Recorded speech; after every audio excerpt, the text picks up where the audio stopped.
him. Nice fish. Nice fish. That fish will go 5-6 pounds. Oh, yeah. Heck yeah. Well, bigger than I thought he was. Yeah, nice fish. Oh yeah. That Lucky Craft crank right in the mouth. It's like he's supposed to.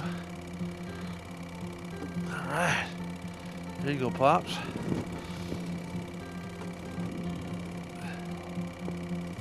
Easy. Got him. Beauty. You know? The old walleye, folks. Look at that. That eye right there is built for feeding at night. Beautiful fish. Nice long fish, Pops. Yeah. Oh, that one, buddy. Oh, no. Awesome. Never complain when you get in. That's right. They're all good, right? They're all good. We're just looking for that 10-plus pounder to make it even better. Nice little belly on that fish. Slide him back over.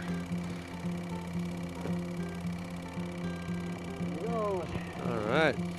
Back to fight another day. All right. Good job, Pops. Cranking at night, folks. Oh, yeah. It's producing. This is probably my most favorite technique to do for walleye. We do the jigging and the drop shotting and the fishing in the fast water and blade baiting. I just cannot get enough of this night crank bite right here. We're going to get this hook out of the net, go back out and get ourselves another one. More.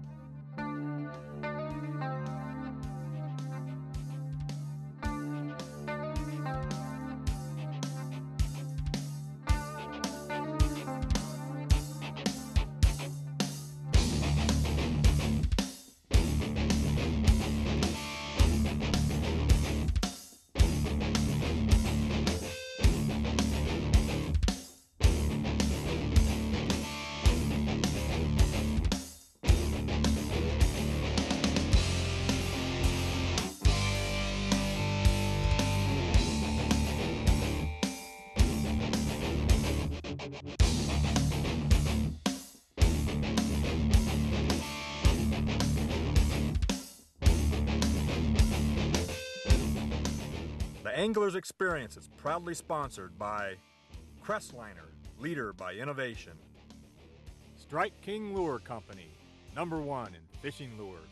Setter Rods, the American way. Sidewinder planer boards, fight the fish, not the board. Vibey Lure Company, blade baits for serious anglers.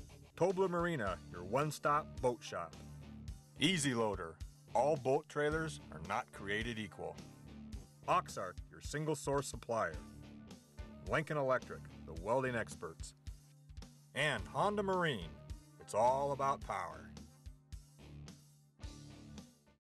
Folks, when it comes to night walleye fishing, timing is everything. And if I was to tell you, being that this show is called The Angler's Experience and I share my experiences with you, if you wanted to know how I time it up, basically October, November, and into December are our best months for catching these big walleye at night. Now, they can be caught at night in January and in February. It's just a little different technique. This is when we have our most consistent success.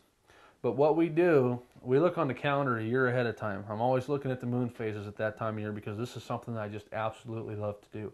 I love these big walleye. I like going out there at night. Nobody's around. We're out there doing our thing, catching huge fish. But what you want to do, if I could give you the best guidance of time of when you want to go, you want to find the full moon phase for the month of October, November, December. Maybe you live a little farther north. Maybe September is going to be a better month for you.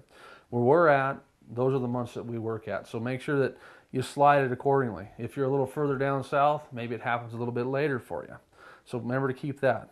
But what you want to do, take October. If our full moon is October 16th, what I do is I count backwards from that full moon 4 days. I want to fish the 4th day before the full moon and the 3rd day before the full moon. Then what I want to do is I want to go back after the full moon. I want to fish the 3rd and 4th days after the full moon. Each one of those months, October, November, December, 3 to 4 days before, 3 to 4 days after. That's going to put you in the money. We key a lot off of water temperature also. Anytime we get below 60 degrees, all the way down to 45 degrees, it's a great time to go. As the water gets cooler, you're going to have to slow it down. Maybe you're not going to be cranking as fast on the bait. Maybe you're not going to be putting as much action to the bait, but you're still going to be cranking. You're just going to change up your retrieve. So keep that in mind. Anything below 60 degrees into 45 degrees, you want to be 3 to 4 days before, 3 to 4 days after your full moon. That should get you into those big fish. Feels like a good fish, guys. Head shaking.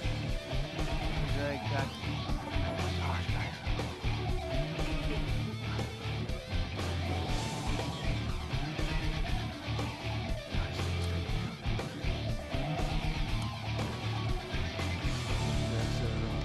Down. Yeah, he's staying right underneath the boat, Bob. Oop, he's head shaking.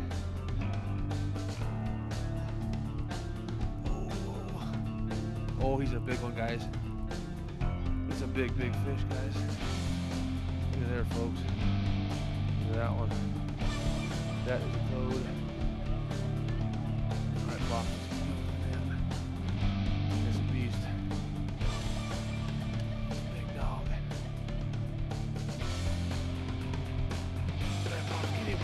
Oh, yeah.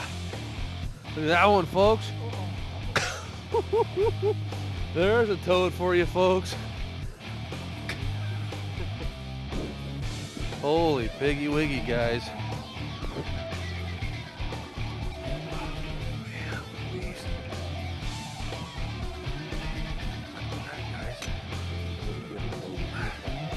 Look at the back on that one, folks. That is incredible. Look at that fish. All right, folks, let's throw it on a boa grip here. I don't want to hurt this big fish. I'll set her down here on the floor.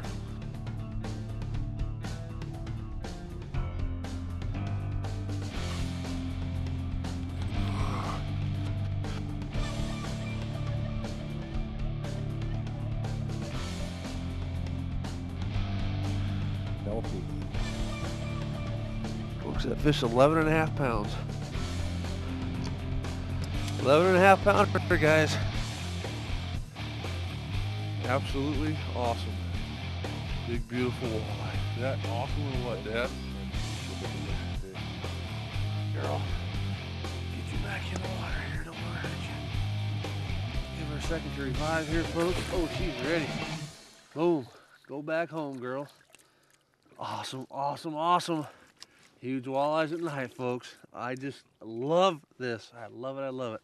All right, Paul, so do it again. I want to talk to you for a second here about the rod and reel that we're using and the significance of this particular setup. What we're doing is we're setting up specifically for cranking. Now you might be asking yourself, well, what's specifically for cranking? Well, a lot of times what happens is people go and they buy a bait caster, and if you've noticed, you'll see the gear ratios, 6:3 to 1, 5:3 to 1, 4:4 to 1. Each one of these reels has a specific application. For cranking, what you'll find, you want to run something that's 5:3 to 1 or lower. I prefer 4:4 to 1s. They're really, really slow ratio. And what that does is it prevents you from over cranking the bait. A lot of times with a 6:3 to 1 reel, you crank it out and you burn it back, especially this time of year, you're pulling it too fast, way, way too fast. And I'm a type A personality, so I like to be moving. I'm one of those guys that wants to crank the daylights out of things. So in order for me to be accurate and get that speed that I need, I got to go down to the 4:4 to 1 reel. Now, if you can't find a 4:4 to 1 reel, the 5:3 to 1 reels, they're real popular. There's 5:1 to 1 reels. Anything in that range is going to be what you want to be selecting. Don't go with the fast speed because you're just going to pull it too fast. In the summertime, for the bass, the pike, I use this 4:4 to 1. Even when those fish are active, if I want to speed it up, all I got to do is crank faster, but it prevents me from overworking the bait. The other thing that we've got going, we're running 10-pound Suffix line, Suffix Elite. 10-pound test is my favorite pound test for cranking, whether it's cranking for bass or cranking for walleye. It's going to give me the most accurate dive in depth out of my plug. It's not going to spook the fish. It's going to give me plenty enough strength. It's just a good all-around pound test for your line. So find that 5:3 to 1, 4:4 to 1, 5:1 to 1, whatever low gear ratio you can find, and load it up with 10-pound test line. Now the other part of the equation that's probably the most important, and people when they crank a lot, they lose a lot of fish. They pull the hooks out. What happens is they're using a rod that's got a fast action. Now remember, fast action means that just the tip of the rod's going to bend. That's going to give you your most sensitivity. The problem with that is a fish comes up to inhale that plug and you set the hook, you're going to jerk it right out of their mouth.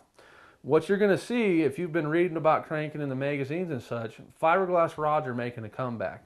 Well, I run the setter rods, and they make a cranking specific rod.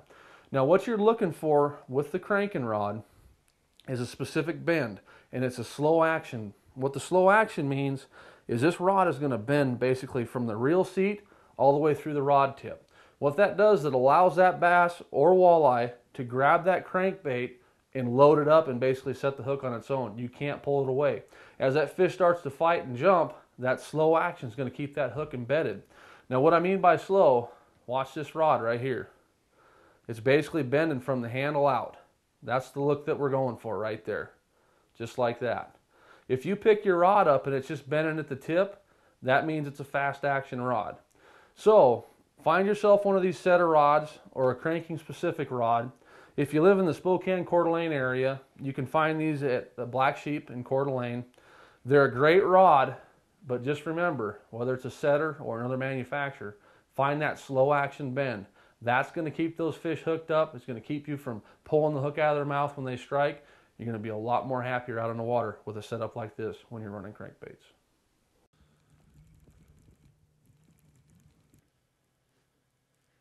Oh, there's one right there. Not a bad fish.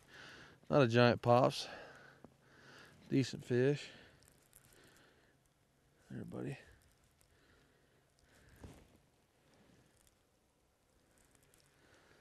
Not a bad fish. Let's see if I can just reach over and get him here.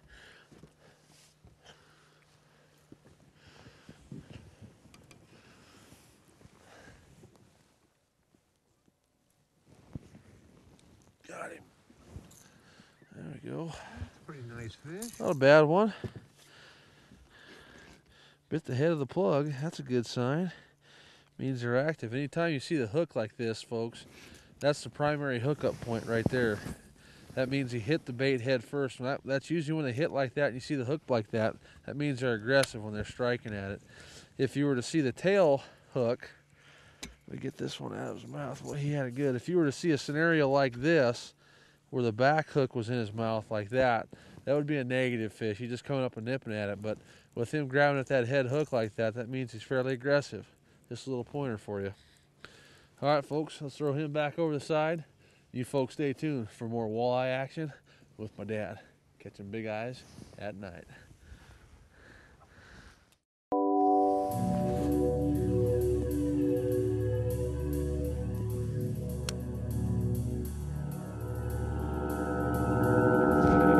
Going, Dad? Got it?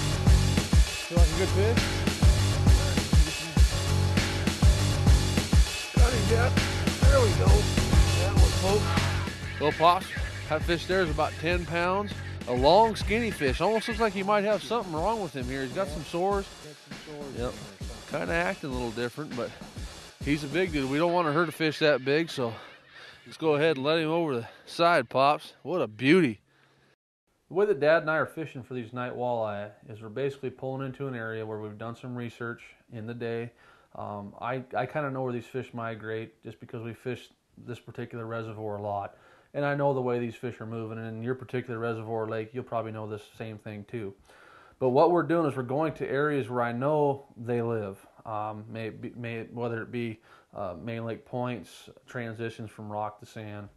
But we've located fish in the daytime, and then we're going back to get the big fish at night. The smaller fish will be in there during the daylight, and then the big ones at night, they move in. But what we're doing, and one of the things that happens with the night walleye fishing and with night bass or whatever night fishing you're doing where you're actually cranking a bait through the water, is we drop the electric motor down, and the tendency that people have is to fish really fast through that section, whether it be fish that point or fish that bay. They fish it really, really fast. What I like to do is slow it way down. I'll put the electric motor on 10% and move a little bit and cast a whole bunch.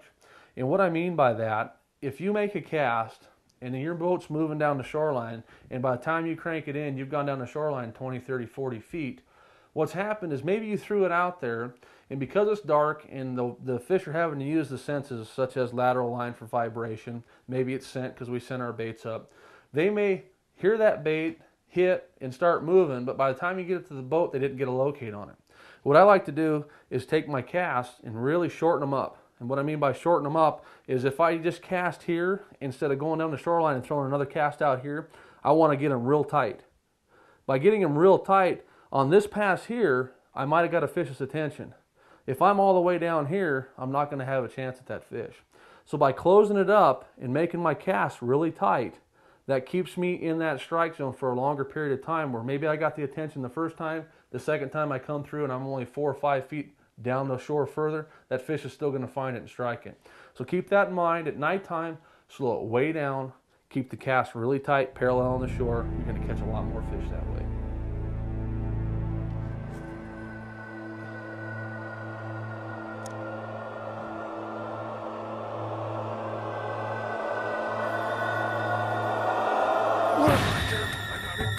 Big fish. Big fish, Dad. Staying down deep. Oh, that's a big fish, Pops. Big fish. Feels like a beast, Pops. I can't even move him. Look at that. Oh, coming out. Oh, come on, set a rod. Come on, set a rod. Feels like a beast, guys. Oh, yeah, see him out there? Big one, Dad. Oh, God, monster. Bring it to you, Dad. Nicely. Hang on, Dad. Don't. Watch the net. Damn, Dad. Oh. Hang on to him. Come on, Dad. Head first. Take him. Oh, my gosh. That's a nice one. Oh my gosh. Oh my. Holy smokes. Cranking for night walleye. Folks, I'm telling you what, it's 20 degrees outside. I got so many clothes on I can hardly move. Dad and I are freezing to death. That's worth it. But look at this. That is what you catch at night, folks. That is an absolute beast. Look at that fish, folks. Let's throw this fish on the boga grip. See how much he weighs. Holy smokes, guys. We don't want to hurt this big fish. Oh my God. Can't see the light here. Folks, you're looking at 15.5 pounds of walleye right there. 15.5 pounder, folks. That is what night walleye fishing is all about. An absolute giant. We don't want to hurt a big fish like this. This is the gene pool that we want to keep right here. What a beast. Let's grab the tape measure there up on the dash. We're going to tape it off here real quick, folks. Take it out to the edge of the tail. Oh gosh. Okay, hang on. Pull it out, Dad. Pull it tight. No twist. 0. Edge of the mouth. 33.5. Folks, let's get a quick girth on this fish. I want to be very gentle with this fish. Last thing I want to do is hurt a big fish like this. The vinyl floor of the boat will help keep the moisture on him so we don't remove too much slime. We got 33.5 by 18, folks. 15.5 pounds. What an absolute beauty. I don't want to hurt this guy. Folks, let's get him back over the side. What a beast, huh, Pops? All right, folks, let's turn that big beast back into the water. I will not hurt a big fish like that. That is the future of the walleye right there. Let him get his breath. He's ready. Ready? Boom. Powering down. Look at that, folks. Way down there. Look at that absolute giant. That is awesome. Cranking at night in the fall, catching huge walleye with my dad. Doesn't get any better than that, guys. Let's go get another one.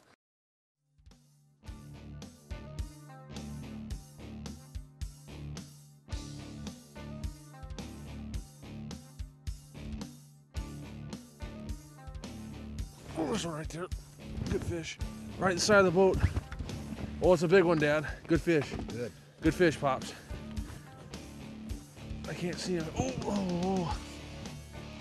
Right there. It's a good one. There we go. There we go. Look at that one, folks. Oh, there's a nice eye, guys. Got the old. Oh yeah. That's a nice one, huh, Oh, Pops? yeah. Look at the shoulders on him. He's a thick one. Get him out of here without hurting him here. There we go. Look at that. Hooks are out. Nice fish, Pops. Yeah. Got some good shoulders. Oh yeah. Oh yeah. We don't want to hurt him here. About probably around 9 pounds or so. Tell you what, we've been out here cranking all night. It's about 3 o'clock in the morning. Yep. I'm thinking we should call this a go home fish. What do you think? You got her. My hands are a little cold. I'm sure Dad's are too. Oh yeah. Tell you what, folks, if you want to catch the biggest walleyes in your system, you want to get out in the winter, in the fall time, getting close to winter, and crank these guys up. It's cold out. You can see the fog coming off the water.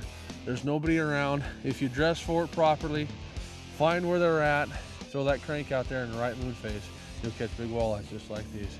Let's get this fish back in the water. And as always, folks, I want to thank you for watching. I look forward to seeing you next week.